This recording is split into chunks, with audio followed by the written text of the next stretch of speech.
네, 전국의 가장 뜨거운 현안을 여야 의원 두 분과 이야기 나눠보는 시간입니다. 최고의 정치, 오늘도 두 분 모셨습니다. 더불어민주당 홍익표 의원님 안녕하세요. 네, 반갑습니다. 그리고 국민의힘 윤영석 의원님 안녕하세요. 네, 반갑습니다.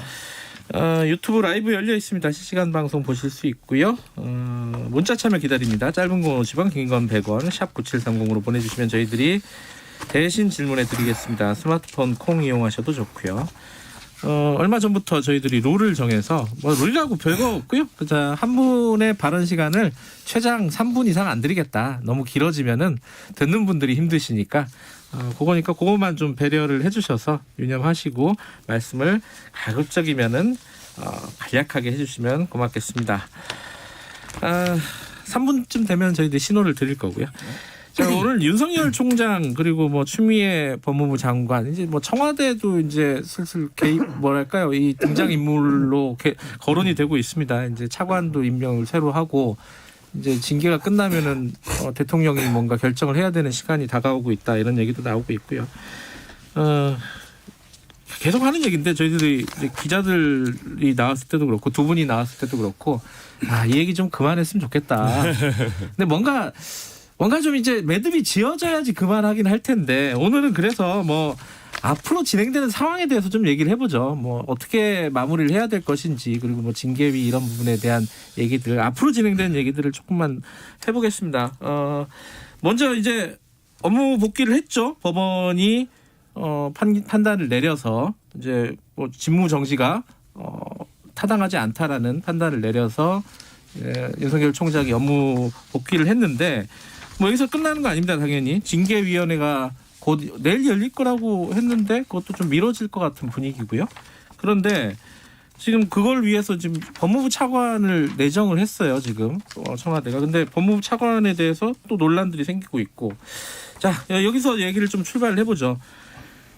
일단 그 징계위원회 관련해서 법무부 차관 임명 이용구 변호사를 임명을 했잖아요. 이 부분에 대해서 여러 가지 얘기들이 있는데 야당이 좀 할 얘기가 있을 것 같습니다. 여기 먼저 윤영석 의원님께 듣고 시작을 열어보죠. 예. 결국은 추미애 법무장관의 그 윤석열 총장에 대한 직무 배제 조치에 대해서 네. 행정법원이 이제 윤석열 총장의 그 입장을 받아들였어요. 네. 인용을 한 것이죠. 그래서 결국은 이제 윤석열 총장이 직무에 복귀를 했는데. 정상적인 절차라면은 그 추미애 법무장관이 법원에 항소를 하든지 네. 본인의 뜻을 관철 안 됐기 때문에 항소를 하든지 이렇게 해서 이제 푸는 것이 맞는데 이거는 이제 법원 절차는 아예 이제 또 중단을 하고 이제 징계를 하겠다는 식으로 지금 가고 있지 않습니까? 그래서 결국은 이제 이 징계심의위원회가 남아 있는 상황인데 지금 징계심의위원회 지금 그 개최 일자도 좀 위법성이 있어요.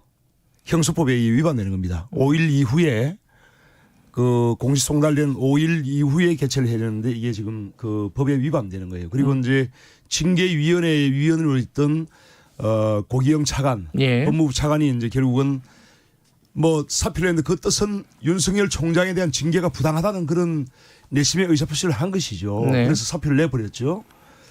그런데 이제 문재인 대통령이 결국은 어제 법무차관을 임명을 했단 말입니다. 예. 이 신임 법무차관이 결국은 60년 만에 판사 출신 법무차관이에요. 예. 상당히 이례적이죠. 거기다가 소위 그 좀 좌편향이라고 진보 편향이라고 할 수 있는 우리법 연구회 출신이에요. 예. 그렇지 않습니까? 그래서 결국은 친여 성향의 그러한 그 법무차관을 임명해서 결국은 윤석열 총장에 대한 징계를 강행하겠다. 이러한 것이 이제 그것이 추미애 법무장관의 뜻이 아니고 문재인 대통령의 뜻이라는 것이 사실상 이것이 명백해진 거예요.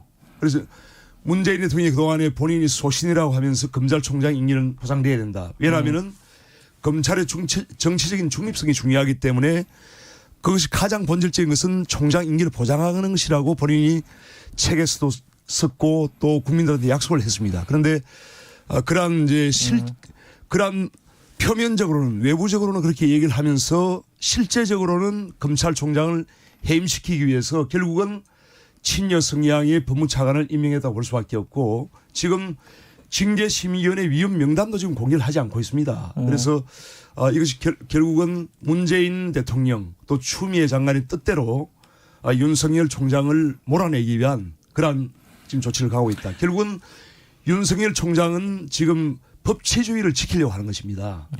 본인이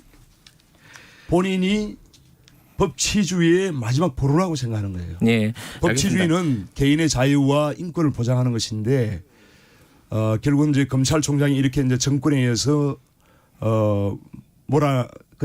그야말로 해임이 되어버리면은 대한민국의 예. 법치주의는 무너지는 것이죠. 예, 이 3분이 기네요. 3분 다 안 쓰셔도 됩니다. 예, 홍익표 의원님 말씀 있으실 것 같아요. 예. 예. 얼마나 이 검찰의 이번에 판사 사찰이 중요한지 지금 우리 윤영석 의원님 말씀을 들었잖아요.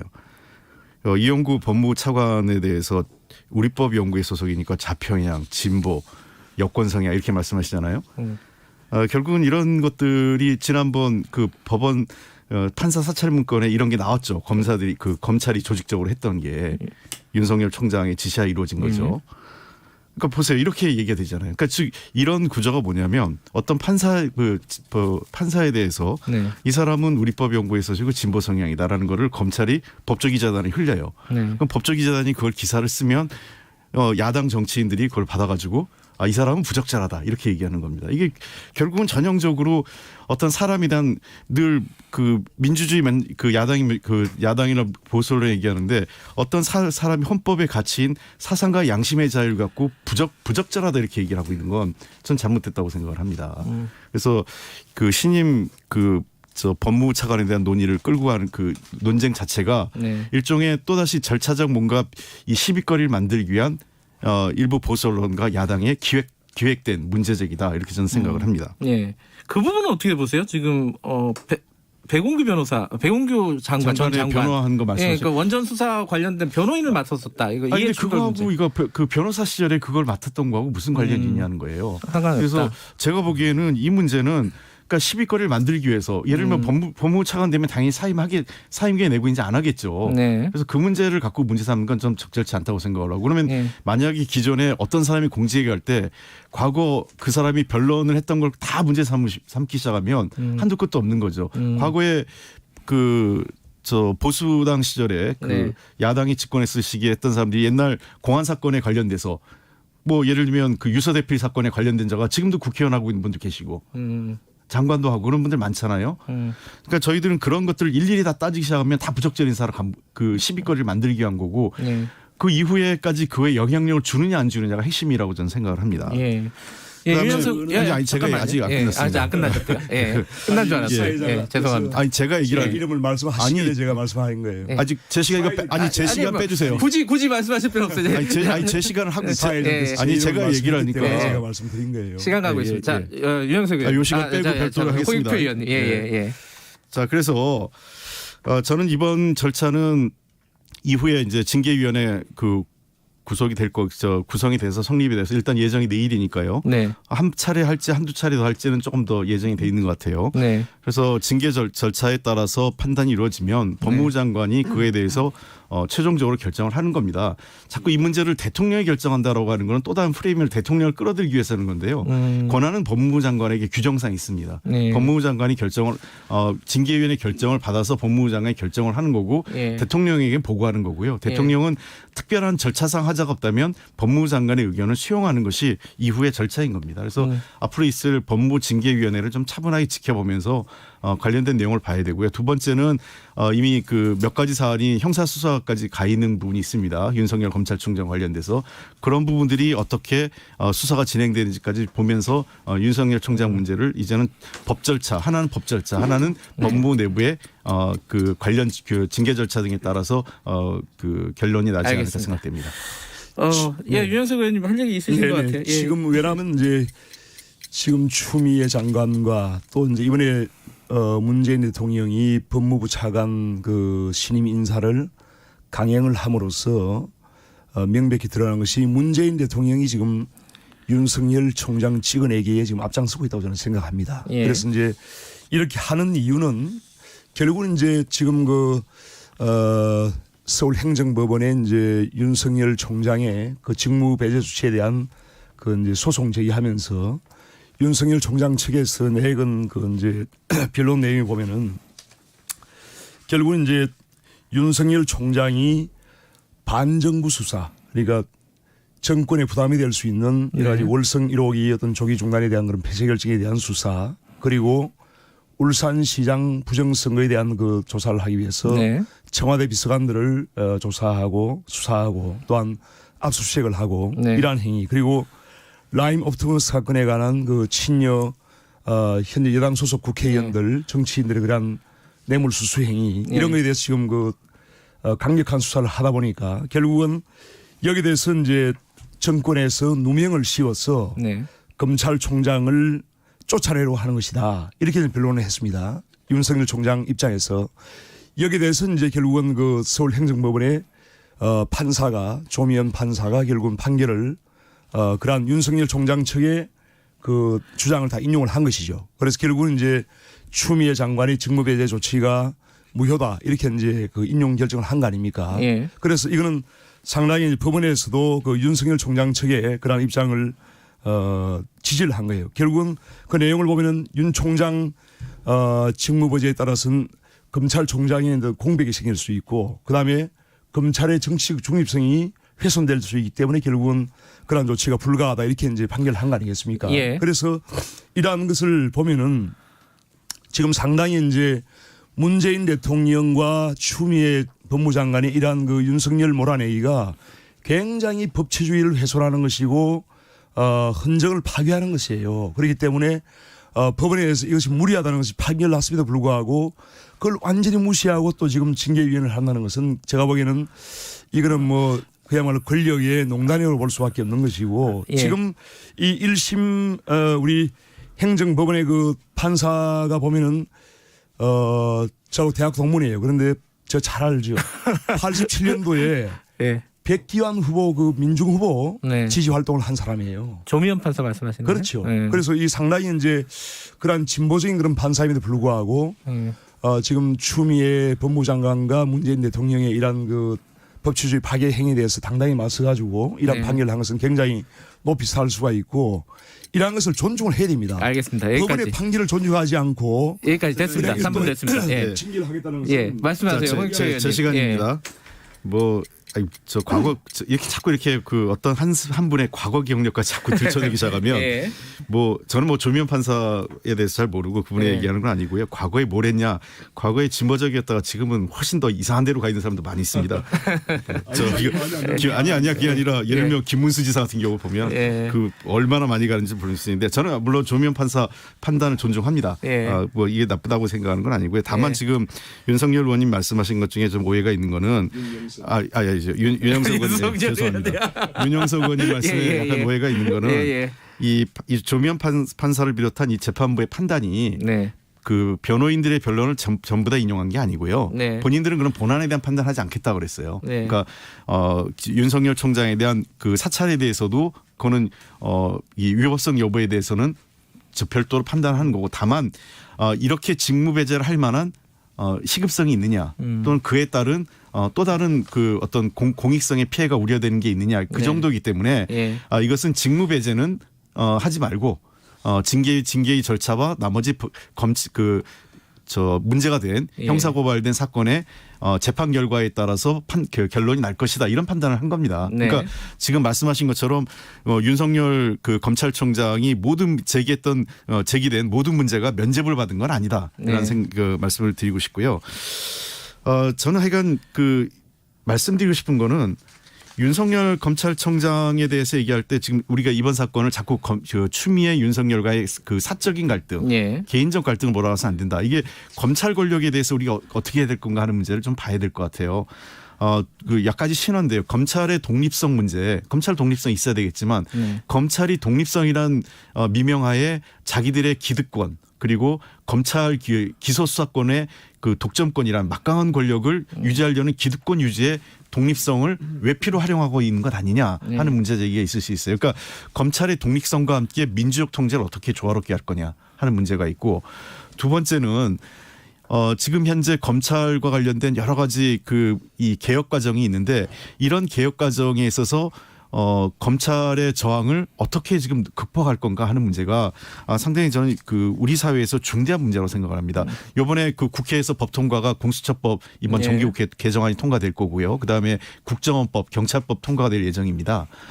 저는 이번 이 국가 권력과 관련된 중대한 법이 20대에 결국 고비를 못 넘고 21대 와서 넘기는데 저는 우리 그 소위 얘기해서 물리력을 가진 공권력에 대한 민주적 통치의 한 획을 긋는 중대한 역사적 전환이 될 거라고 생각을 합니다. 그래서 이러한 문제들에 대해서 우리가 좀 더 거시적 관점, 그다음에 역사적 관점에서 이 검찰 개혁, 그다음에 그 검찰 개혁을 포함한 국정원, 경찰 등의 권력 구조 개혁의 문제를 좀 더 연관성을 갖고 봐야 될 시기다 이렇게 저는 생각을 합니다. 알겠습니다. 딱 3분 됐고요. 제가 이렇게 하죠. 지금 이 얘기 하다가 또 오늘 다 끝날 것 같아가지고 걱정이 돼서 짧게 한 1분 30초씩만 드릴 테니까요.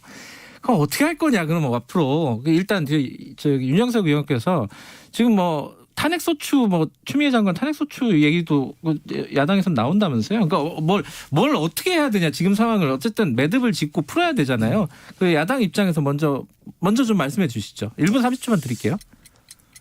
야당 입장에서 말씀드릴 수 있는 것은 결국은 검찰의 본질적인 존재 이유, 네.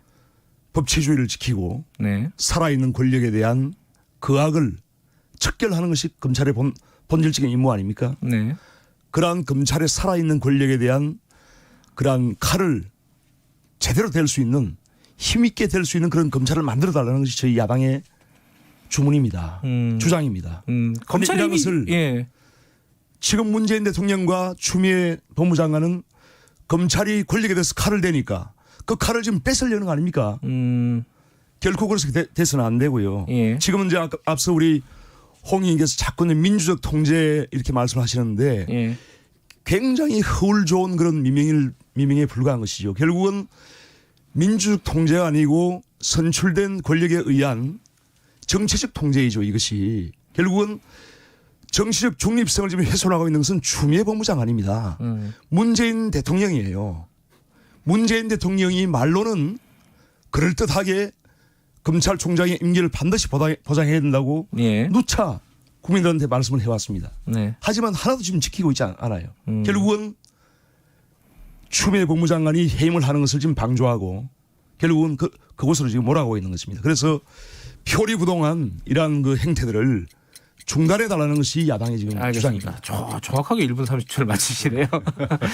그래서 지금 놔두라는 거죠. 검찰이 권력 수사를 잘 할 수 있도록 놔두자. 이게 이제 야당의 기본적인 입장이네요. 당연히 그렇게 해야죠. 홍 의원님도 이거 어떻게 매듭을 져야 되는지 이게 여당이 사실 키를 잡고 있는 거 아니에요? 저는 이렇게 생각합니다. 지금 먼저 말씀하신 게 있으니까 살아있는 권력 수사해야죠. 저거 막은 적 없고 지금 막을 수도 없죠. 근데 살아있는 권력을 수사하는데 살아있는 권력만 수사하는 거냐. 그리고 살아있는 권력에 대한 수사가 시체말로 그 언론이나 검찰에서 얘기하는 것처럼 권력형 게이트로 나온 게 있느냐 하는 문제입니다. 조국 장관 관련돼서 사모펀드 그렇게 털었지만 사실상 1심 판단에서 아무것도 아닌 걸로 나왔잖아요. 그거에 대해서 검찰이 어떤 반성도 책임도 안 지고 있습니다. 그리고 라임 그다음에 옵티머스 사건 지금 이제 시작인데 아직 수사도 제대로 진행이 안 돼 있는 상태고 도리어 그 권력형 게이트보다는 검찰 게이트 가능성이 훨씬 더 높아 보여요. 이런 문제들. 자, 저는 윤석열 검찰총장이 정치적 중립성 그다음에 여러 가지 얘기 나오는데 한번 생각해 보십시오. 야권의 대선 후보로 이름이 거론되고 있고 지금 유력 후보로 나오고 있고요. 이게 어떤 의미를 가지고 있는 건지. 두 번째, 지난번 그 조국 장관 인사청문회에 드러났지만 사실상 검찰의 내용이 실시간으로 야당과 소통되고 있는 내용들을 우리가 어떻게 봐야 될 건지. 그리고 세 번째, 유력 보수 언론 사주들과 그 개별적으로 접촉하면서 특히 형사가 고발돼 있고 그 검찰 수사 중인 언론 사주들과 사적으로 만나면서 그 검찰총장이 만나는 게 문제의식이 없는 건지 야당에서 울산 시장 후보였던 송철호 후보하고 황운하 경찰청장 만나온 것 같고 중립성 위반이라고 그렇게 얘기했잖아요. 그렇다면 보수 언론 사주와 윤석열 검찰총장이 만나면 어떻게 봐야 될 건지 저는 그래서 이 문제는 전 아까 얘기했던 징계위 그다음에 윤석열 총장에 대한 수사 두 가지를 보고 판단하면 된다고 지켜보자 이런 말씀이신 거고. 자, 이 얘기는 여기까지 할게요. 뭐 남은 시간도 얼마 되지는 않지만 남은 시간은 좀 다른 얘기 해보죠. 이것도 좀 연결되는 얘기인데 지금 국회 지금 에서 논의가 되고 있는 법들이 몇 개가 있습니다. 이제 이 다 다루기가 힘들 것 같은데 어쨌든 국정원법이 있고 공수처법이 있고 중대재해기업처벌법, 뭐 대북전단 살포금지법 여러 가지 법들이 있는데 일단 연결해가지고 공수처법 이거 지금 추천위에서 추천이 완료가 안 됐잖아요. 예. 그럼 개정하는 겁니까? 이건 여당부터 얘기를 잠깐 듣죠. 그 한 1분씩만 듣죠. 이거는. 예. 네. 이거는 뭐 반드시 개정합니다. 제가 여러 차례 얘기했는데 개정합니다. 예. 공수처장 후보를 사실상 그 의도적으로 회피하고 지연시키는 전략을 했거든요. 오죽하면 대한변협회장이 야권 그 추천위원들 때문에 질려서 자기도 이거는 처음에는 자기도 좀 저 공수처 출범 자체에 좀 부정적인 생각이 있다가 네. 야권 추천 인사들 하는 거 보니까 내가 도저히 못 참겠다 이런 얘기를 한 언론 인터뷰에 할 정도였어요. 예. 그래서 이번 정기국회 마감되기 전까지 예. 공수처법 개정안을 반드시 통과시켜서 공수처를 연내 출범시킨다는 것이 저희들의 확고한 입장입니다. 알겠습니다. 그 공수처법 이렇게 여당에서 계속 이렇게 간다면은 야당은 지금 어떻게 할 계획이세요? 저희가 이제 공수처법을 원천적으로 반대를 했죠. 예. 그래서 이제 지금도 이제 그렇게 하는 것은 당연히 반대하는 거고요. 결국은 이제 문재인 대통령이 지금 공수처법을 강행을 하고 윤석열 총장을 쫓아내려고 하는 그런 근원적인 그런 이유가 예. 결국은 문재인 대통령이 노무현 전 대통령의 전철을 밟지 않겠다. 또 이명박 전 대통령이 지금 처벌받고 있지 않습니까? 예. 박근혜 전 대통령 마찬가지죠.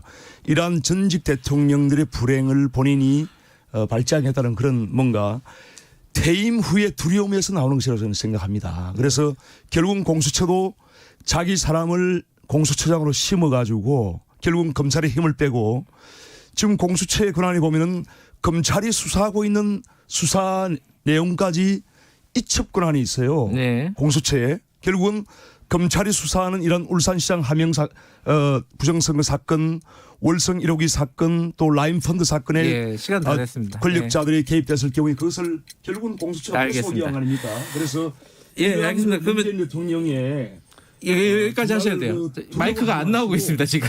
법치주의를 지키려고 하는 예. 그러한 것이 오히려 퇴임 후에 알겠습니다. 여기까지 하죠. 예. 네, 공수처법 여기까지 하고. 예. 시간이 덜 됐는데 자꾸 그걸 아니요, 1분 30초 됐어요. 제가 1분씩만 드린다 그랬어요. 1분만, 예, 그래서 1분을 끊은 거예요. 1분씩만 드린댔어요. 예.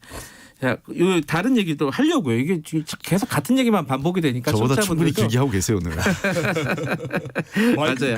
끄지는 거 아닌가 그런데. 예. 지금은 켜져 있어요. 자, 그래요. 국정원법 얘기도 국정원법하고 중대재해기업처벌법 요거만 한 말씀만씩만 드릴게요. 너무 길게 쓰시지 말고 이 입장만 좀 말씀을 해주셨으면 좋겠습니다. 지금 조영 원내대표 보니까 국정원법 개정안에 적극적으로 반대하시더라고요. 이 간첩 안 잡는 거 아니냐? 국정원이 뭐가 필요했느냐 이 정도까지 말씀하시던데 여당이 지금 추진하고 있는 국정원법 개정안 뭐가 문제인지 모르시는 분들 많을 거예요. 이거 요새 참 많이 안 나와서. 지금도 1분만요? 이제 예. 북한 정권의 대남 그 공작 활동이 지금도 벌어지고 있어요. 네. 그렇지 않습니까? 예. 그런 상황에서 국정원이 원래 이제 대공 수사를 하기 위해서 만들어진 조직입니다. 네. 그런데 그런 국정원의 본질적인 기능을 다 이제 폐지한다는 것은 굉장히 그 남북 분단 상황에서는 상당히 문제가 있다고 보고요. 예. 그리고 이제 지금 그 중대재해기업처벌법 같은 경우에는 예. 저는 좀 더 전향적으로 생각을 해야 된다고 생각합니다. 지금 전 세계에서 산업재해가 가장 취약인 국가가 한국이기 때문에 예. 이 산업재해에 대해서는 아주 단호한 그런 조치를 해야 됩니다. 그래서 중대재해에 대해서는 과실이 있는 경우에는 기업주들을 강력하게 처벌할 수 있는 그런 법이 필요하다고 저는 생각합니다. 예, 그렇죠. 국정원법하고 중대재해기업처벌법 둘 다 말씀하셨는데 어쨌든 말씀해 주세요. 예. 홍익표 의원님도. 우선 뭐 예. 중대재해기업처벌법에 대해서 그 야당이 전향제 입장을 예, 보여주셔서 윤 의원님도 고맙게 그러네요. 생각을 하고요. 예. 다만 지금 이미자 의원이 내신 법인가요? 거기에는 징벌적 손해배상에 대해서는 그걸 좀 삭제했더라고요. 야당은. 저는 그거 포함돼야 한다고 생각하기 때문에 저는 윤영석 의원님이 좀 역할을 했으면 좋겠다 생각을 하고. 네. 필요하다고 생각합니다. 예. 그다음에 예.